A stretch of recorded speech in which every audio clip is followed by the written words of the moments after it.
Saludo a todos ustedes de parte de mi esposo y su servidor. Venimos a usted a través de Ministerio Aliento, aliento significando el Espíritu de Dios que está en nosotros, con el cual hemos nacido como seres creados a la imagen y semejanza. En este día vamos a buscar de Dios que nos conceda la sabiduría, cosa que solamente se da por el Espíritu de Dios, la sabiduría provechosa, noble, que nos ayude a entender la razón de nuestra existencia y la razón de nuestra fe.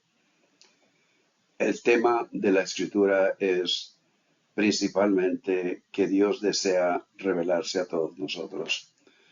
Y creo yo que al escudriñar la Escritura nos damos cuenta que nuestra vida ha sido formada y que es necesario remover y que es necesario que se quede establecido en nuestro ser. Hoy vamos a ver el corazón del legado de Jesús a sus discípulos. En los videos pasados nosotros vimos en el Evangelio de Marcos capítulo 12 preguntas que se le hacían a Jesús en el contexto del templo.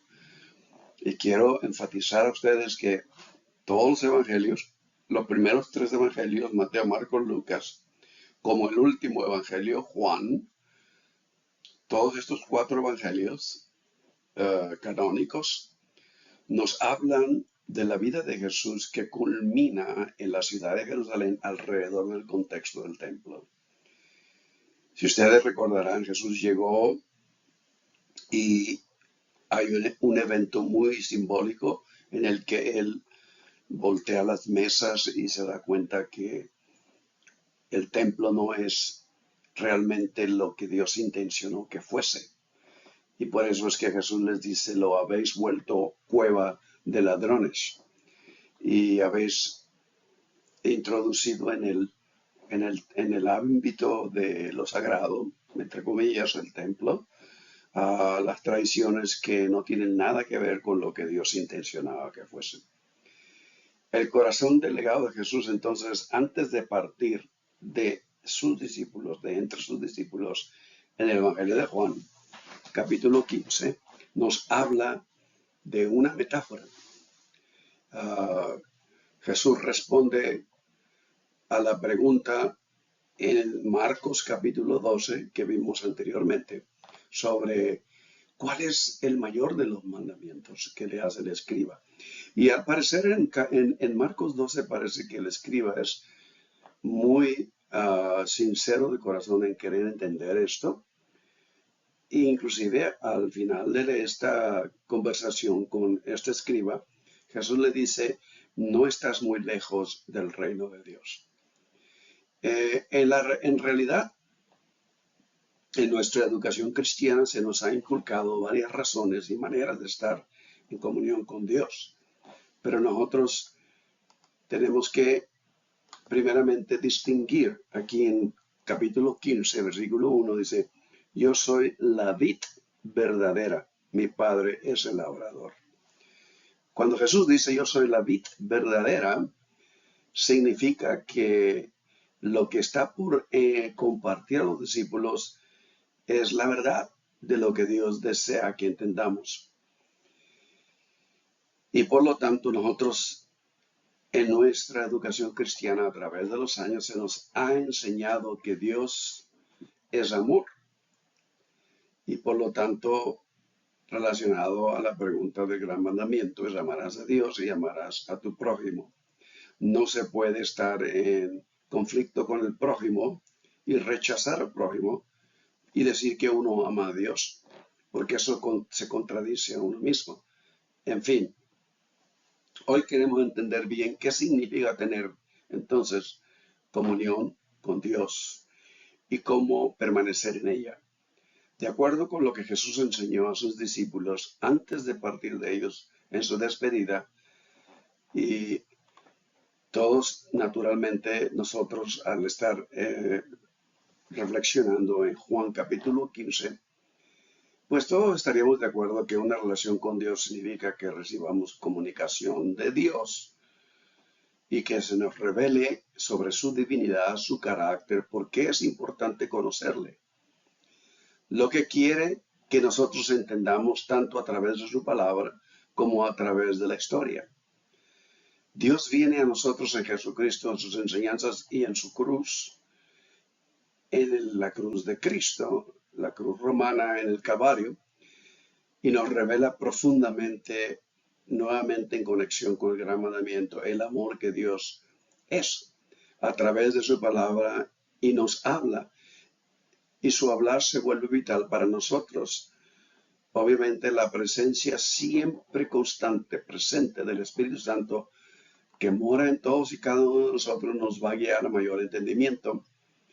Y este es el hecho de Dios, que es Dios relacional. Dios desea tener relación con su creación y toma la iniciativa, si ustedes se dan cuenta en la escritura que nosotros tenemos aquí. Lo primero que nosotros nos damos cuenta en Proverbios 3:19, que Jehová, al iniciar ese orden en la creación, dice: con sabiduría funda la tierra. La sabiduría viene del espíritu, el conocimiento viene del ejercicio de nuestro intelecto. Y afirmó los cielos con inteligencia, o sea, todo lo que vemos, dice la escritura, un día emite palabra, otro día, en fin, podemos procesarlo con el ejercicio de nuestra mente. Pero necesitamos la sabiduría, porque la sabiduría es el uso del conocimiento a mayor efectividad. Eclesiastés dice claramente, capítulo 10, versículo 10, la tercera porción del versículo, pero la sabiduría es provechosa para dirigir. Y Dios desea que nosotros permanezcamos en ello. Juan capítulo 1, versículo 1 dice: en el principio era el verbo, y el verbo era con Dios, y el verbo era Dios. Esa es una de las cosas que quisiera que nosotros lo reflexionáramos y entendiéramos hasta lo más profundo posible de esta declaración. Verbo del griego es logos, que quiere decir sabiduría. Pues si Dios fundó la tierra con sabiduría, y naturalmente el uso de la revelación de la unción de la sabiduría en uno puede hacer más efectiva nuestra vida.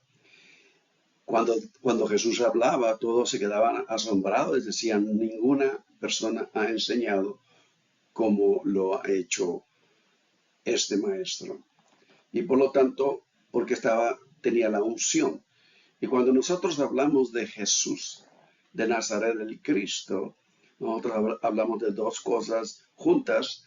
Jesús de Nazaret tuvo principio y fin. Era una persona que existió en el primer siglo.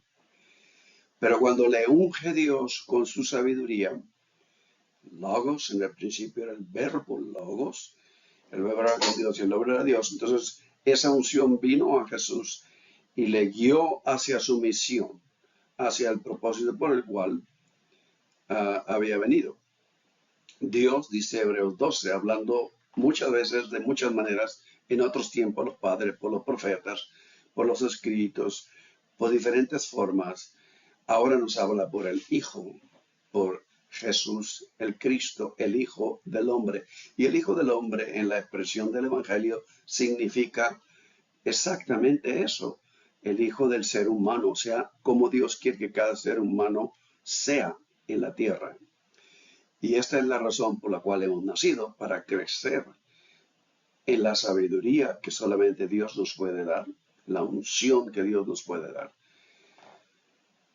Pero la Escritura también nos habla a través de metáforas muy seguido. Por ejemplo, este mismo capítulo de Juan, capítulo 15, nos habla de la metáfora de la vid. Una metáfora, entonces, es una figura retórica o lingüística, literaria, digamos, escrita, que compara directamente dos cosas diferentes, afirmando que una es la otra, sin usar expresiones de una como la otra o una tal como, para crear una imagen vívida y transmitir un significado más profundo, que va más allá de la superficie. Y esto es lo que a nosotros nos interesa. Queremos ir más allá de la superficie de lo que leemos en la Escritura, el significado de lo que está en el trasfondo de lo que comunica.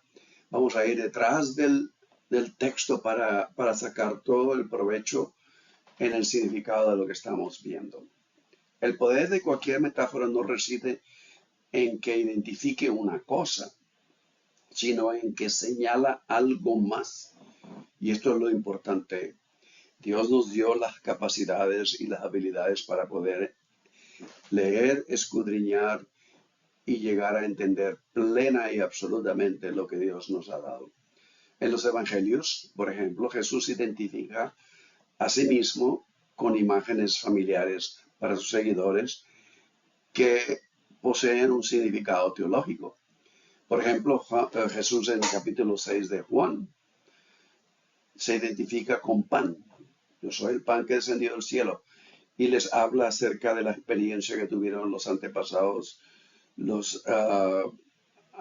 anteriormente los antepasados de los judíos, con el que, siendo el judío, se encontraba alrededor, dándoles, enseñándoles lo que Dios le había encargado hacer para traer en ellos entendimiento. Ahora, luz es entendimiento.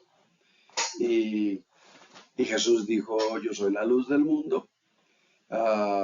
Entendimiento, puerta. Jesús dijo, yo soy la puerta por la cual el redil entra. Yo soy el buen pastor. Todas esas son metáforas. Yo soy, el camino, la verdad y la vida. También yo soy la vida. Yo soy el camino, la verdad. Y ahora, en Juan capítulo 15, los versículos del 1 al 17, tenemos nosotros, yo soy la vid y vosotros sois los pámpanos. Pero esto toma lugar una vez que Él estuvo en el templo. Y el significado, el trasfondo de todo esto es que Jesús les está diciendo a ellos, si ustedes permanecen en la enseñanza que Dios me ha dado bajo la unción de su sabiduría. Y cuando nosotros vemos, como anteriormente vimos en el capítulo 1, versículo 1 del Evangelio de Juan, en el principio era el verbo era con Dios, el verbo era Dios. Todo eso nos habla de la unción. No dijo en el principio era Jesús, Jesús era con Dios, Jesús era Dios, no, sino el verbo, la sabiduría. La sabiduría era en el principio, porque eso emana de Dios. Eso es dado a nosotros a través del Espíritu de Dios. Y todo lo que Jesús habló, lo habló a través de esa unción. Téngalo presente para entender el texto que vamos a entrar ahora. Cuando Jesús enseña a los discípulos la parábola de la vid y los pámpanos, en su discurso de despedida, un momento sumamente importante al final de su jornada, es como que se les está dando a ellos su testamento, su legado. Les comunica varios elementos a ellos a través de ese discurso. Tenemos aquí, por ejemplo, la imagen de la puerta del templo y la metáfora de la vid y los pámpanos, o la vid y las ramas. Está aquí en una enredadera alrededor de los pilares del templo antes de entrar. Y todo judío que entraba podía entender claramente que se trataba del pueblo. Yo soy la vid, vosotros sois, le dijo a los discípulos que le siguieron, los pámpanos, las ramas.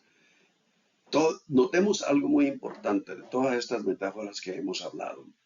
Todas ellas apuntan a relaciones con Dios, con Jesús y entre nosotros. Este es el ecosistema del Espíritu Santo, la obra de Dios, como Dios obra.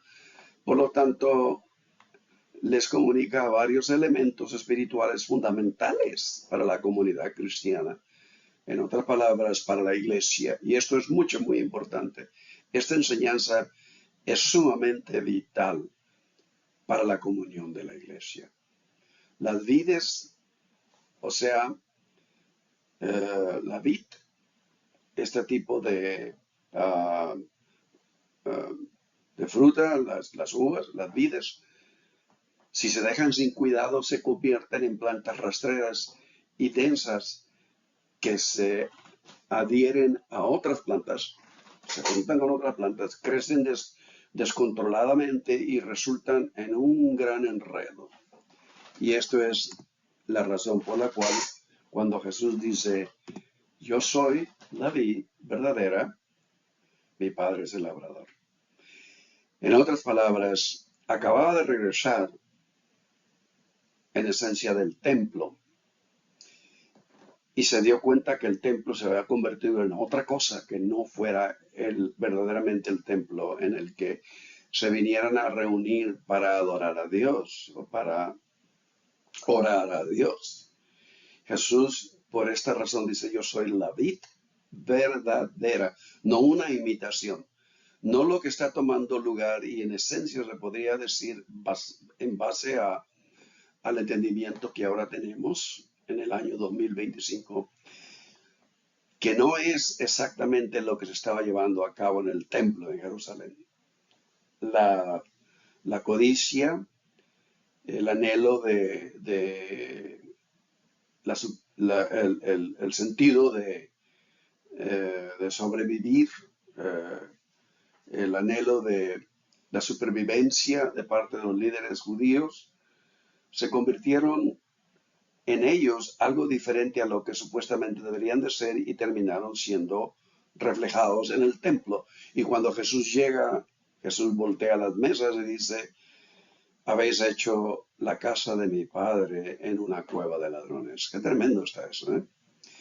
Pero vamos a tratar de entender entonces qué es lo que Jesús les enseña a través de la vid y los pámpanos. Y naturalmente nosotros tenemos aquí lo que Pablo, unos años después de la crucifixión y el sacrificio de Jesús en la cruz romana en el Calvario, nos dice, conforme la gracia de Dios me ha sido dada, yo como perito arquitecto puse el fundamento. Tenía que haber sido guiado por la sabiduría de Dios. Y otro edifica encima, pero cada uno mire cómo sobre edifica. No hagamos de lo que Dios intencionó algo diferente, porque así siempre ha sucedido en la historia de la humanidad y sobre todo en su relación con el creador de todo, Dios. Entonces, primer principio sobre esta imagen de la vid y el labrador. La vid, Jesús, el labrador, Dios mismo, quien da el crecimiento.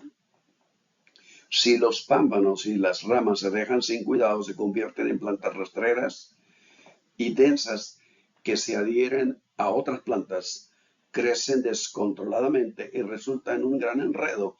Eso es exactamente la expresión de Génesis capítulo 1, versículo 1. Dice, en el principio la tierra estaba desordenada y vacía, en hebreo, tohu bahobu, que quiere decir algo que revuelve el estómago, algo que da una reacción no muy positiva, ¿no?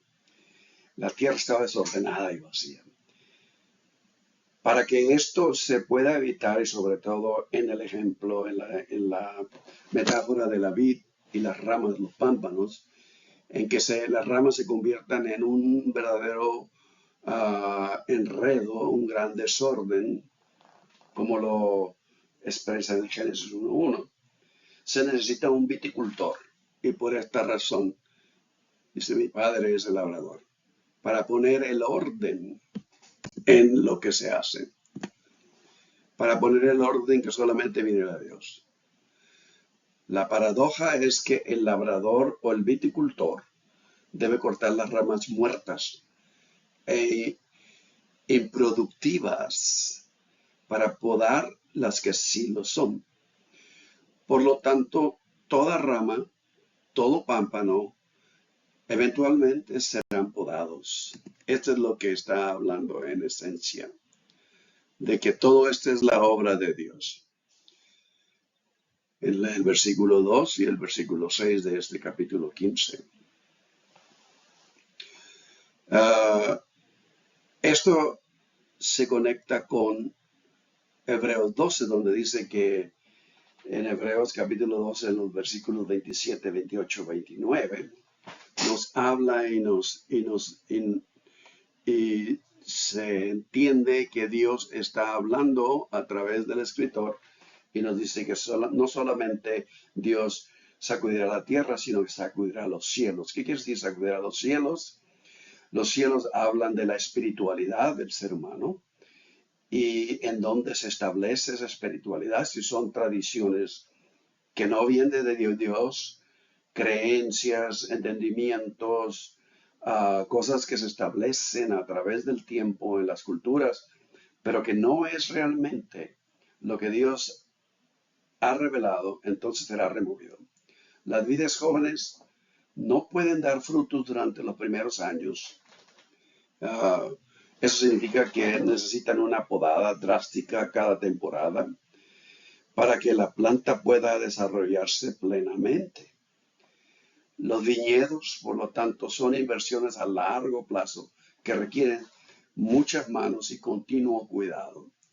La imagen básica de este pasaje en el Evangelio de Juan, capítulo 15, versículos del 1 al 17, enfatiza para la comunidad cristiana la naturaleza comunitaria y relacional de una visión eterna del corazón de Dios para la humanidad y en esencia para toda la creación. En otras palabras, la parábola de Jesús de la vid y las ramas o pámpanos en Juan capítulo 15, a través de sus imágenes, sugiere una comunidad de fe viva y creciente en el ecosistema del Espíritu Santo, en su esfera de productividad y crecimiento humano, en el amor de Dios, es lo básico, la sustancia de su carácter. Y el traer fruto es, de acuerdo a lo que Jesús enseña, productividad del amor de Dios, el amor en acción.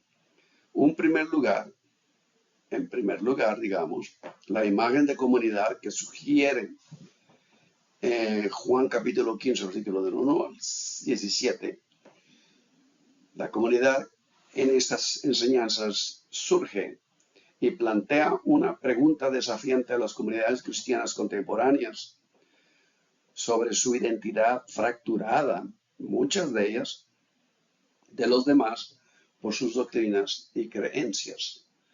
Entonces la pregunta es, ¿cómo sería la iglesia si adoptara la prioridad única del modelo de Juan 15 para su vida corporativa? Esto es muy importante para todos nosotros y que podamos entenderlo. En Juan, capítulo 15, si ustedes se dan cuenta, los dos factores principales es entre la obra que es Dios el que labra, de Juan capítulo 15, entre la obra de la vid y el labrador, Padre, y la unción de la vid, la sustancia principal de la vida. En la vid, que es el Logos encarnado en la vida de Jesús, esto es exactamente lo que genera, produce una comunidad interrelacional en la mutualidad y arraigamiento del amor de Dios. El Evangelio de Tomás nos habla y nos dice que Jesús les dijo a los discípulos, yo os daré lo que ningún ojo ha visto y ningún oído ha escuchado y ninguna mano ha tocado y que no ha surgido en la mente humana. Bueno, pues leamos 1 Corintios capítulo 2, versículos de 6 a 10, exactamente lo que el apóstol Pablo enseña. La sabiduría, la unción que Jesús imparte en su enseñanza, ¿verdad? Un mandamiento nuevo os doy, lo dice al principio del discurso de despedida, que os améis unos a otros como yo os he amado, que también os améis unos a otros. En esto conocerán que sois mis discípulos, no en que sois testigos de Jehová, no en que sois pentecostales y hablas en lenguas, no en que sois bautistas, metodistas o nazarenos, sino en que os amáis unos a otros. En esto se va a conocer que somos los discípulos y los seguidores de Jesús. Todo se concentra en el hecho de que el amor de Dios ha sido derramado en la vida de todo ser humano. Entonces, cada rama debe reconocer nuevamente que el amor de Dios viene a todo ser humano. Como el Padre me ha amado, así también yo os he amado. Permanecer en mi amor. Si guardaréis mis mandamientos, ahí está la unción entre la obra del labrador, viticultor, que es Dios, es el que da el crecimiento, y la enseñanza, la unción de Jesús. Ese es el ecosistema del Espíritu Santo, la obra de Dios en la comunidad de seguidores de Jesús. Entre estas dos, entonces nosotros tenemos que cada rama reconoce su parte, ¿ah? Ahí está, y al hacer su parte en el terreno más fértil de interrelación, mutualidad y arraigo, en la sabiduría, la unción, la sabiduría eterna del Creador, el amor de Dios. Entonces, tenemos nosotros que en esta enseñanza de la vid y los pámpanos, tenemos nosotros un mandato únicamente, un mandamiento, permanecer. Permanecer en la motivación que llevó a Cristo a través de toda su vida, la unción que es su sabiduría, y permanecer en la sabiduría de Dios, derramada a todos. Es lo que dijo Jesús en el capítulo 16 de Juan. Me es necesario que yo parta, pero vendrá a vosotros el Espíritu de sabiduría, el Espíritu Santo. Todo empieza así. Pero la sabiduría obra para guiar, como dice Proverbios 10:10. Y por esta razón, entonces, en su oración sacerdotal al final del discurso de despedida, dice: santifícalos en tu verdad, tu palabra es verdad. Lo que Dios dice es real. Dice Jesús: el Espíritu Santo os guiará a toda verdad. El Espíritu Santo no nos va a guiar a otra cosa sino a lo que es verdad, a lo que es esencia, a lo que verdaderamente viene y efectúa lo que Dios desea en nosotros. Por Dios estamos en Cristo Jesús, el cual nos ha sido hecho por Dios sabiduría. Está en el principio es el verbo era Dios, el verbo era con Dios. La sabiduría, el logos, se encarna en Jesús y nos trae un mensaje para justificación, santificación y redención. Y Jesús ora al final: yo les he dado tu palabra y el mundo los aborreció porque no son del mundo, como tampoco yo soy del mundo. El hecho de que dice mundo es la edad, lo que se acostumbra, lo que se promueve, y por lo tanto es una gran realidad. Solamente lo que Dios ha revelado al ser humano es lo que permanece. Es lo que dice Hebreos capítulo 12, que ahorita vamos a ver en un momento. Por lo tanto, cada rama debe reconocer su parte en el todo, en un todo que es el ecosistema del Espíritu Santo, y hacer su parte en el terreno más eternamente fértil de interrelación, mutualidad y arraigo en la sabiduría eterna del Creador, que en esencia es el amor de Dios. Las mejores uvas en una vid se producen cerca de la vid central. Ahí es donde se concentran más los nutrientes. Y vean ustedes, ahí está el hecho de que en Jesús nosotros venimos a imitar la vida de Jesús, porque Dios nos dio el modelo, el Hijo del Hombre, como Dios quiere que un ser humano sea, en otras palabras, a la imagen y semejanza de Dios en Cristo Jesús. Ahí es donde se concentran más los nutrientes. Así las ramas laterales no pueden extenderse por todo el terrado, sino que hay un orden. Se podan y se mantienen cortas. Jesús describió acertadamente la vida del discipulado a partir de esta metáfora de la naturaleza. Jesús es la vid verdadera. Dios es el que la cultiva y nosotros somos las ramas. Mediante esta imagen se unen dos aspectos del mundo creado por Dios. Primero y oficialmente, dar fruto y ser podados. Ser podado significa que se remueve en la vida del creyente todo lo que no es de Dios. La voz del cual conmovió entonces, como antes habíamos dicho, la tierra, pero ahora ha prometido diciendo, una vez conmoveré no solamente la tierra, sino también los cielos.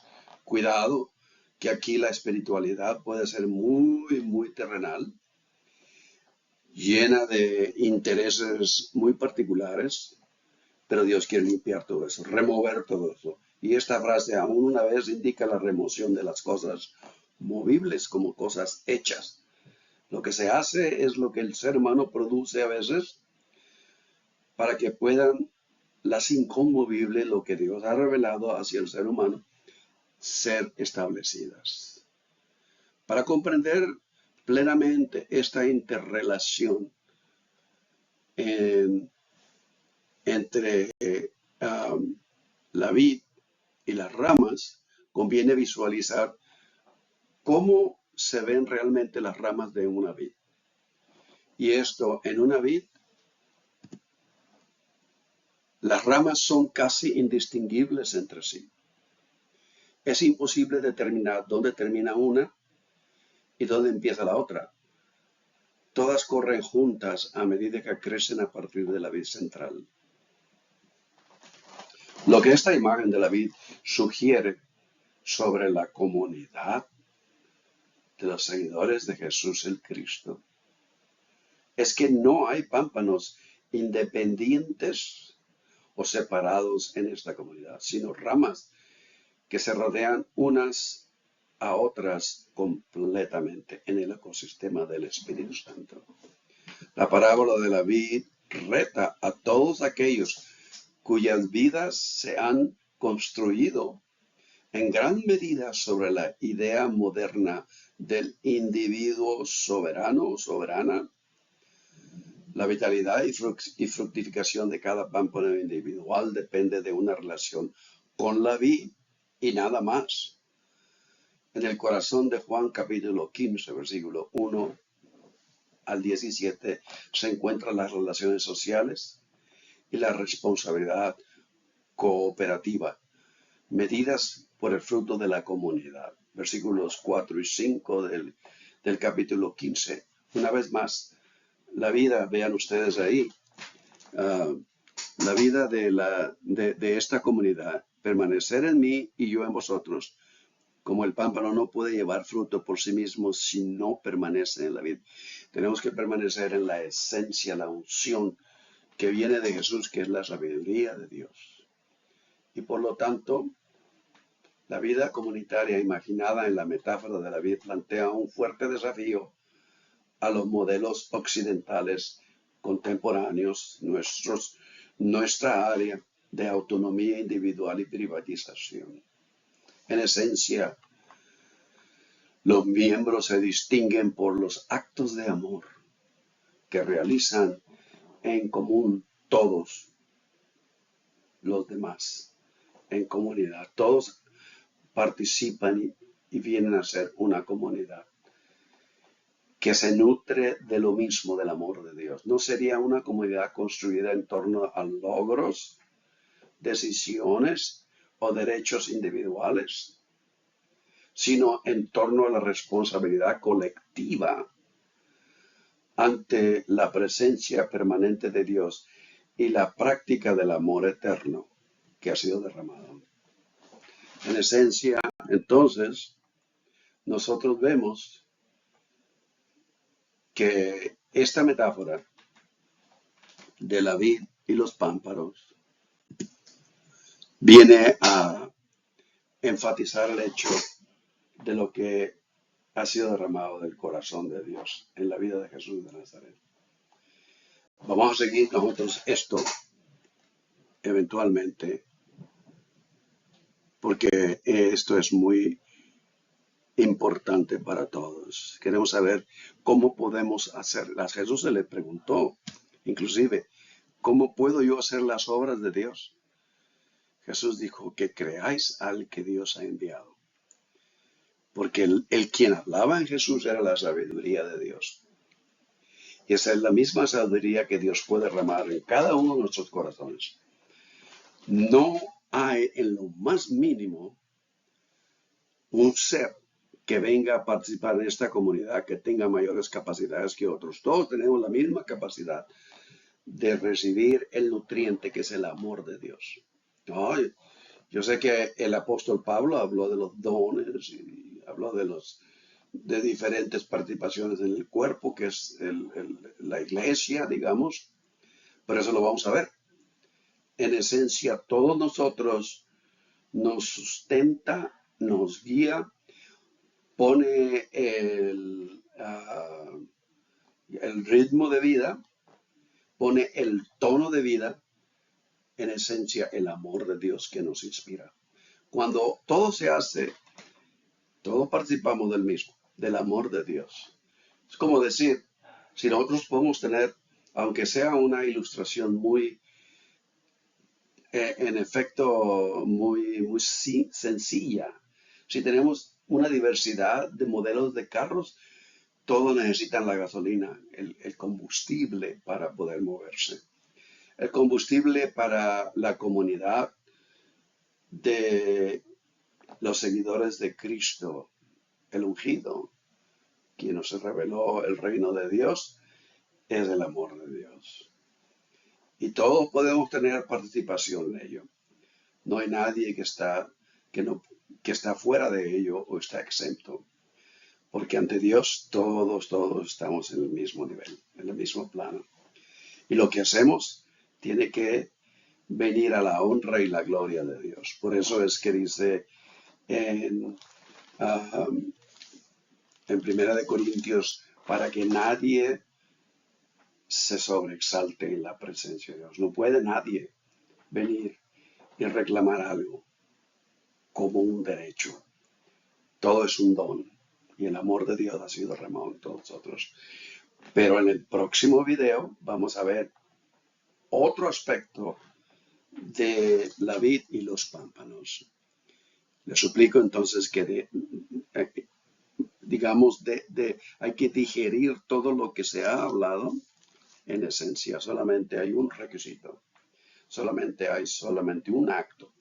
Permanecer en el nutrimiento principal que es el amor de Dios.